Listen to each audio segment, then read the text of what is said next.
What is up, guys? It is Carly here, once again bringing you your weekly dose of horror, and today I'm here to talk about an 80s movie known as 976 Evil, of course directed by Robert Englund and starring Stephen Geoffreys. And the plot to this movie is you're kind of following this sort of lame, outcasted dude named Hoax. He kind of is brought up by his weird religious, just fanatical, crazy mother, and as a result, he's just kind of a lame dude who really doesn't have any friends, and he's constantly being bullied in school. He has no luck with women or anything like that, but one day there's kind of this thing going around where you can kind of call into this 976 Evil number and get your horoscope. So he tries that out, and it turns out that the number is actually a way for a demonic spirit to kind of take over you, and that's exactly what happens to this character in the film, and things just start to escalate from there. So this is an example of a movie that I really did need to rewatch, because I must have put it on one night when I was in not the mood to be watching movies, which is a bad habit that I do have.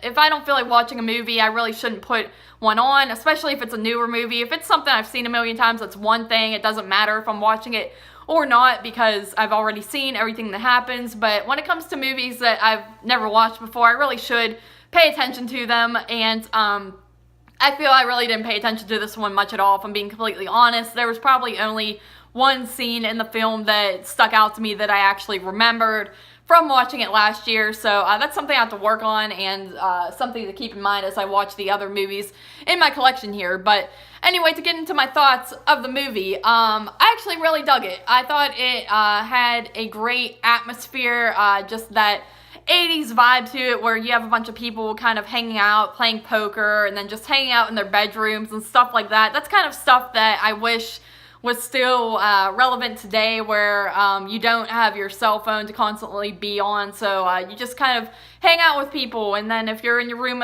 alone at night, you have to use an actual phone and call people up, and that's something that the world, of course, lacks today and will never get back. So it's kind of a just depressing truth, but I like seeing it in movies, and this one, of course, does a good job of that, just that sort of laid-back type of vibe towards the beginning of the film. I feel like the beginning portion of the movie I'm not as into as I am once he goes through the sort of transition that he goes through and starts screwing shit up, but once you do get up to that part, I would say there's a part in a pizza shop, and from there on, that's when I really kind of get into the movie a little bit more. I just have a better time with it. Once he kind of turns into this sort of demonic evil presence, I actually think he looks pretty creepy, honestly. He's wearing sunglasses, and in a way he almost reminded me of Chop Top a little bit from TCM Part 2. I think it was kind of mainly the sunglasses, and yeah, but it's also very much like essentially a Freddy Krueger type of character. I think even maybe Robert Englund did the voiceover for the evil parts going on in this film with his voice, because it sounds just like Freddy, and I'm fine with that, honestly. He even has a few little one-liners going on in the movie that I find work. It's not too over the top or anything, and for the character that he is, kind of like this ex-lame character who's sort of getting revenge on these bullies in a way, I think it really works for him, so I do like that.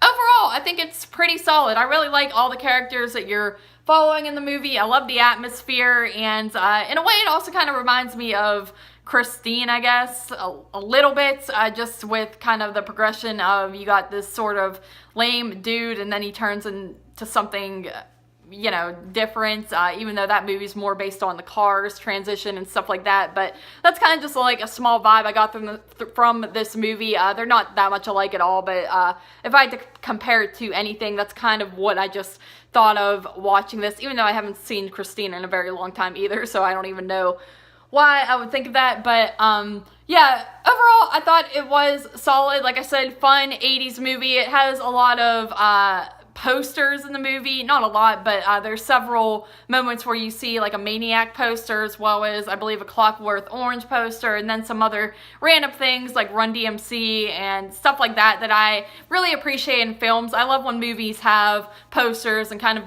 give nods to other movies, like this movie exists within this film's world, and I just think that's pretty cool when films actually do that and acknowledge that other movies are real in the world as well. So overall, pretty good. I believe I gave this one 7.5 out of 10. Obviously, it's nothing fantastic, and it's also got like a plot that's probably been done several times before. It's your typical 80s fun movie though, and I do recommend it if you have not seen this one yet, and I'm glad I gave it a rewatch because, like I said, it's a fun movie that I did not pay good enough attention to, and this time around I was pretty pleased with it. So thank you guys once again for joining me for this weekly dose of horror, and I shall see you next week.